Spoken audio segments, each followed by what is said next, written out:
I think teachers have to be careful what we are considering texts that are not worth reading, because we never know what conversation a student is having with a book. Welcome to the Spark Creativity Teacher Podcast, a podcast for English teachers in search of creative teaching strategies. I'm Betsy Potash, and I'm glad to welcome you to episode 35, where I take a deep dive with Melissa Cruz of the Reading and Writing Haven to share all we can with you about her successful book club program. I love the strategies Melissa is about to share with you. Throughout the interview, I had to keep myself from interrupting her because I kept wanting to cheer for the things she was saying.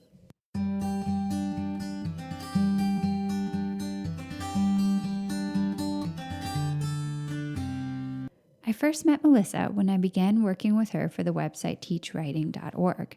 As I've gotten to know her and her work, I've discovered that she is an amazing teacher who somehow finds the time to share all her successes and strategies with the wider education community through her writing and social media.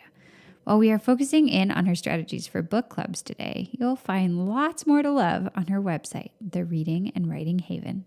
I'm delighted to welcome Melissa from the Reading and Writing Haven onto the show to talk about one of my favorite subjects, independent reading. She's going to share her wonderful strategies for fostering a positive book club culture in your classroom.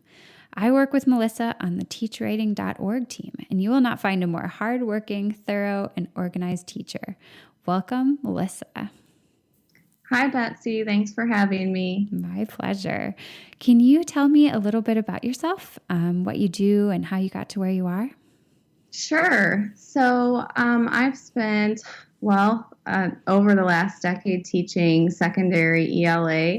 I was at the high school level for a long time, and more recently I've just dipped my toes into middle school ELA, which is an interesting twist. I've got a curriculum and instruction master's degree, and I also have a reading master's with a reading specialist certification. So that kind of has brought me to a place where I'm just trying to infuse as much literacy culture into my classroom as I can. Wow, that's an amazing background for the subject that we're jumping into. I'm so excited to hear from you about book clubs. When I talk to different teachers about book clubs, I hear about so many different things. When you talk about book clubs, what do you mean? What is a book club in your classroom? Right. Yeah. It's so interesting how many different versions of book clubs there are. And I love reading about everyone else's versions and how they make it their own in their classroom. But so a while ago, I had tried out novel studies, like independent novel studies and literature circles. And I just really felt like I wanted to bring my students to a different level with their reading. I wanted them to have free reign to choose whatever they wanted, but I wanted it to be more social. And at the time, book club in the classroom really wasn't a thing that I knew of. And I was in a book club of my own, like an adult book club, and I was just like, wow, this is so fun. How can I implement this idea in my own classroom? Because this would make reading more engaging for my students. And so I just tried to implement that same idea of making reading a social activity and making it something where, in a real book club, adults, a lot of times we are all reading the same book. But that's because adults who volunteer to be in a book club usually love reading and they don't need to be convinced to try a new book. True. With middle and high school students, you don't have that buy-in. And a lot of times they're doing it because they have to. So in order to engage them, I decided to let them pick whatever book they wanted within reason. There were some guidelines, which I'm sure we'll talk about later. But yeah, so that was the basic thing was every month they would be responsible for reading a book, and we would read the first 10 minutes of every class period also, because I found that if I did not give them that time at the beginning of every class, they would not actually read the book. But dipping their toes into that book a little bit every day sort of convinced them that maybe reading wasn't so bad. And they got a little bit into the book and got hooked. And then a lot more of them I saw finishing the books that way. So at the end of the month, then we would have a book club party where it would be very similar to what adults do at the end of the month. And we would bring in food and have discussion questions. And I would sit down and listen to their conversations and join with them because I had read a lot of the books that they were talking about too. I love this. I've never heard of anybody else doing a book club where every student is reading a different book. And I can really see how it would promote buy-in with them because they get to read what they love and what they're interested in, their own genres and their own authors. But I think for some teachers, that's kind of intimidating because how are they going to keep up with all those different books? And how are they going to come up with questions that will engage all the different books? But let's rewind a little bit and start with how you introduce the concept to your students. So you're going to let them read whatever they want. You come in on the first day of the book club unit, and how do you roll it all out for them? Right. So usually I start by just talking about reading in general on the first day. Mm-hmm. And we talk about why reading matters. And I show them some of the research about reading and the positive and negative repercussions of reading and not reading. Because I think it helps them to see, reading in life, not just in school, helps you to be more successful. So, we start by talking about those types of things. And then I follow that up with talking about the structure of how I run book club. And there are different ways that you can do this, which I write about in my blog post, the first blog post in this series that I wrote about book club. But my favorite way is every month I cover a different genre of literature, which is an idea that I got after reading the book Whisperer when I was getting my master's degree. And I'm sure a lot of people are familiar with that book now. It's been around for a while and it's very popular. Yeah. But so because then you're exposing students to different genres of literature. And a lot of times, students who are readers get stuck in a particular genre. So I'm trying to push them outside of their comfort zone. So we talk about how every month we'll do a different genre. And I just go over like every day, this is what we will be doing as far as reading for the first 10 minutes of class. And I explain to them how their novel that they're reading is a textbook. So they need to have it with them during every period. I also tell them that they should have it with them in other class periods too. And I talk to the teachers in the building and let them know, like, I'm expecting my students to have their books with them all day. If you have any free time, please encourage them to pull out their book and read, instead of messing around on their iPads or whatever else they might think about doing. That's not quite as beneficial as reading is. So there's just so much that goes into it, but that's the basics of how I start out. And I think it helps too, structure-wise, to tell them a little bit about some of the accountability pieces that I'll have in place so that they know that, yes, we're reading for fun, but I'm also going to have to demonstrate some understanding of what I'm reading as well. So what are some of those accountability pieces that you introduce early on? Well, for one, so I've worked with students where I haven't done this, and I've worked with students where I haven't. It kind of just depends on the attitude your students have toward reading. So some of my classes are a little bit more reluctant to actually read when I give them those 10 minutes, and they'll kind of just pretend like they're reading. Aww. And so what I started to, I know it's sad, but what I started to do with them was I would give them 2 points per day. 1 point for bringing their book to class and 1 point for reading their book for the 10 minutes. I love that. It's so achievable. Yes. And it's easy. And it's like, you guys, I just want you to read. All you have to do is work with me. And most of them were very receptive to that. And I would notice I would sit and model during that time as much as I could. Teachers were busy, and sometimes we have to deal with attendance issues, or sometimes we have like something last minute that we're like frantically trying to finish up. But as often as possible, I would sit and model reading for them. And as I was modeling reading, I would have one eye just kind of scanning the room and just keeping an eye out for people who might not be turning the pages. And once in a while, I would walk around the room as they were reading, and I would just kind of note what page number they're on. And you get to know your students and what book they're reading over the course of the month, and you can tell. If they're not reading their book, then I have a one-on-one conversation with them, and I just say, I think it's time that maybe we talk to your parents and see about whether or not you can find some time at home to catch up on the reading that you've been missing. So involving parents is important too. Another thing besides that daily reading grade is I would give them journal prompts, like fun, engaging journal prompts that really go beyond summarizing. Nice. And ask them to reflect some critical thinking and analysis about what they're reading.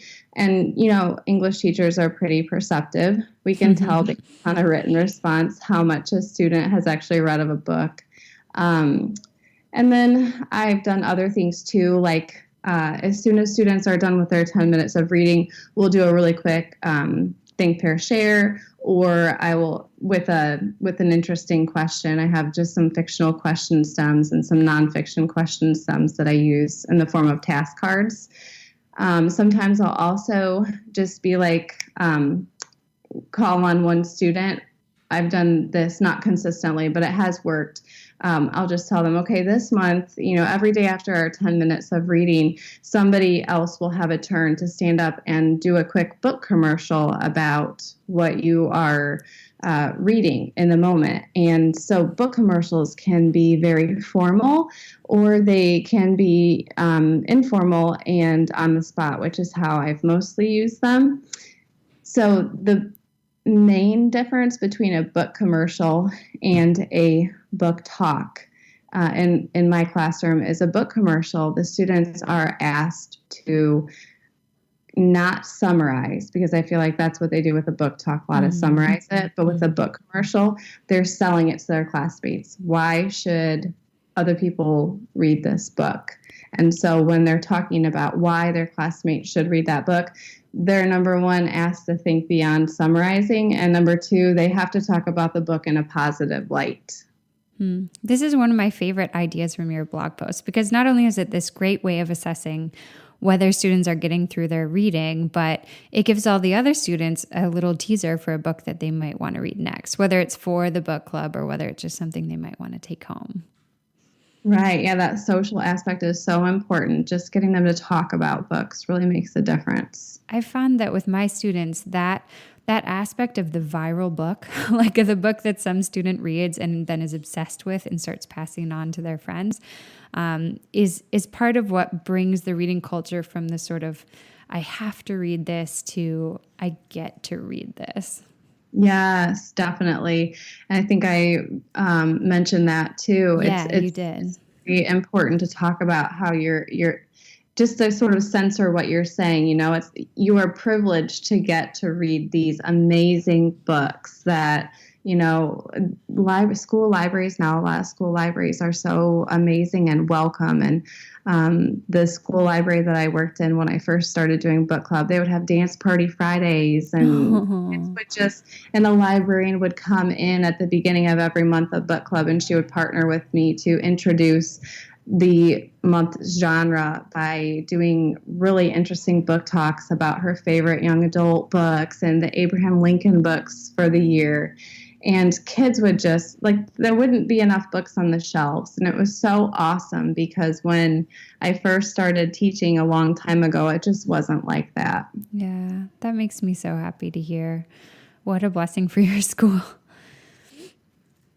Let's talk a little bit about the books that students choose, because having done a lot of independent reading with my students, I fully believe in students' ability to choose books that are at the right level for them. But I think for a lot of teachers, it's scary to open up that free choice. How do you how do you combat the fear of fluff? Like what do you say to your students about what they should choose, and then how do you support their choices?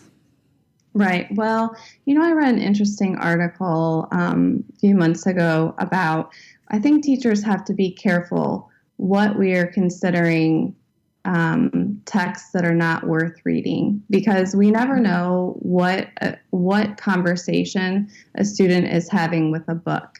And so I try not to harp too much on that, because in our ELA curriculum, we have rigorous texts that we are already covering.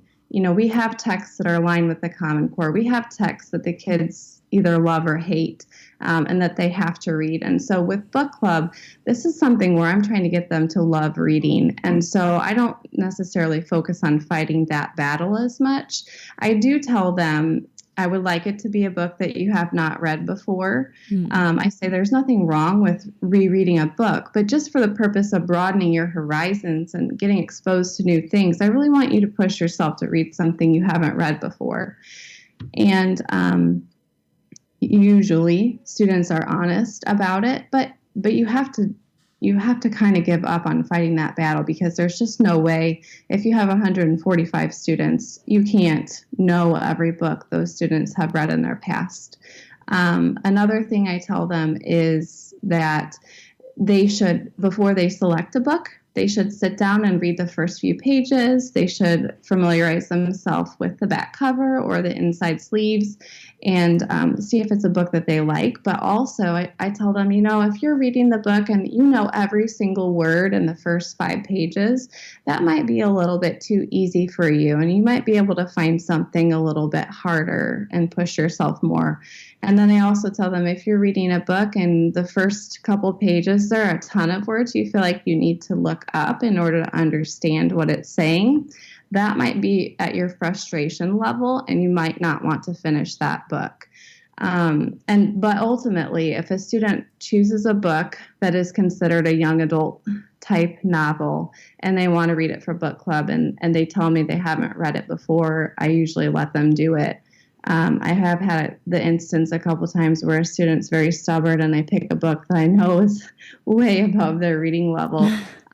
And I talk a lot in my classroom about abandoning a book and how I might have 7 books on my nightstand at once, and I Me too. not finish all of them. I tell reading in real life is not about finishing every book you start. It's about spending time in a book. So I'm okay with them exchanging a book after they give it, maybe like 25 pages or so. If they're not into it, they're probably not going to keep reading it outside of class. And so I just don't want them to spend time with a book that they're not loving. Yeah. I honestly could not agree more with absolutely everything you just said. It's just like taking me back through all these memories of how powerful it is when students read the books that they love, and how they start with what seems reasonable to them, and they grow and they grow. And it's just so amazing. I was challenged on this when I had my own children. My son is just learning to read, and I found I was bringing home all these adorable books from the library for him, beautiful books about animals and, lovely tales that I wanted to read to him, and I wanted to start teaching him to read with these books. And the first book he ever read completely by himself out loud was like a Batman graphic novel I can read book. And he was so excited about it, and he was so proud. And I was just like, this is this is exactly what I say in my own reading program with high school students. Like, you need to read what you care about. And here I am with my son, like finally realizing I just need to get him what he's interested in. If he wants to read about dinosaurs and superheroes and ninjas, that's what we better be reading.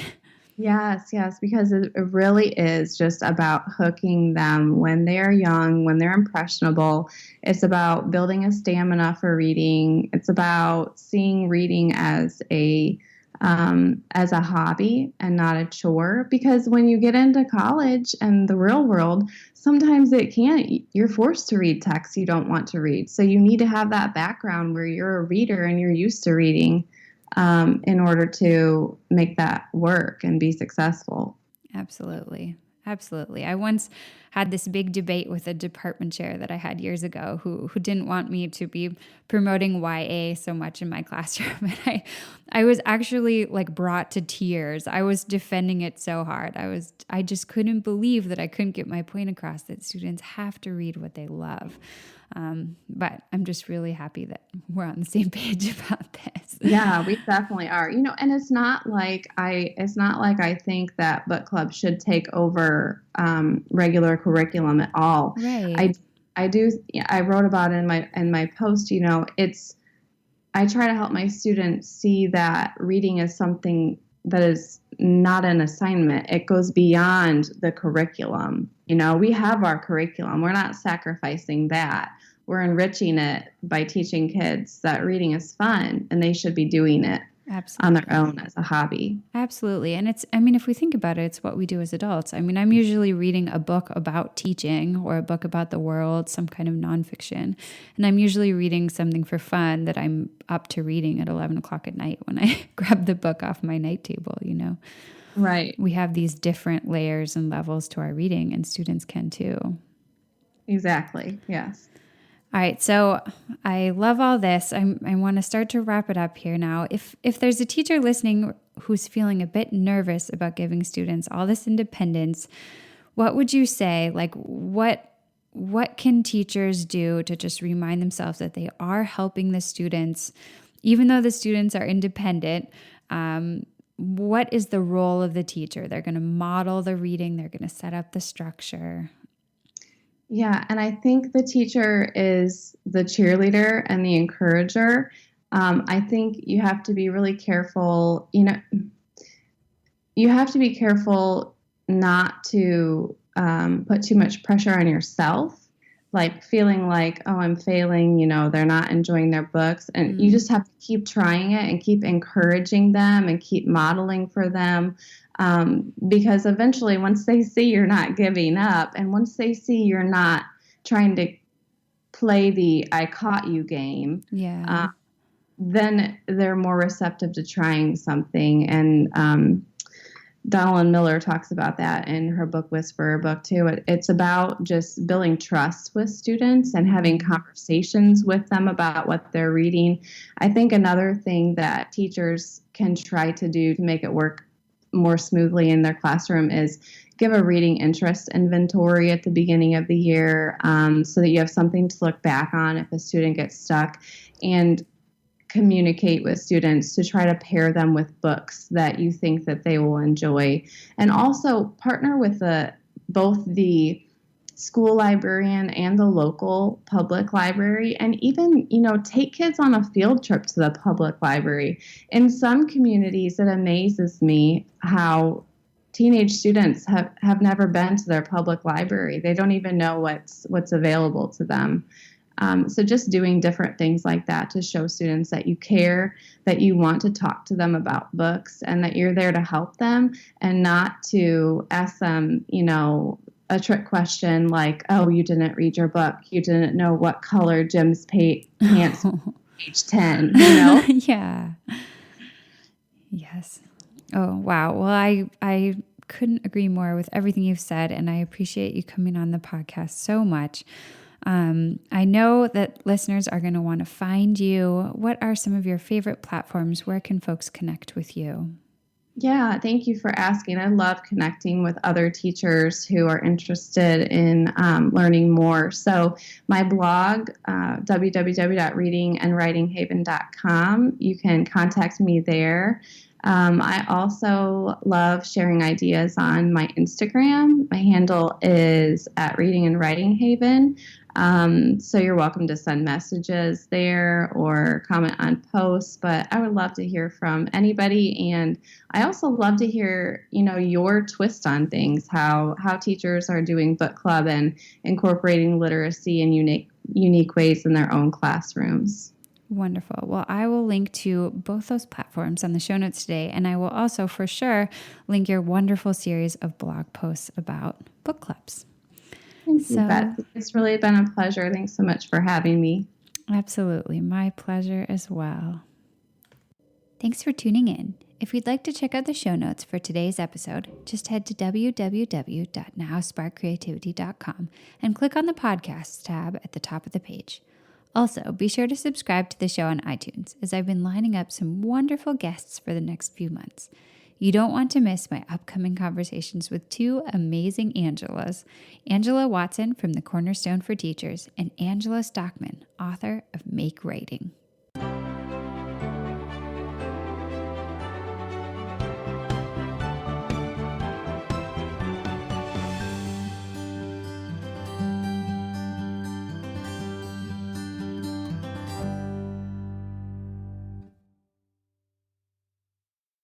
The Spark Creativity Teacher Podcast is a proud member of the Education Podcast Network.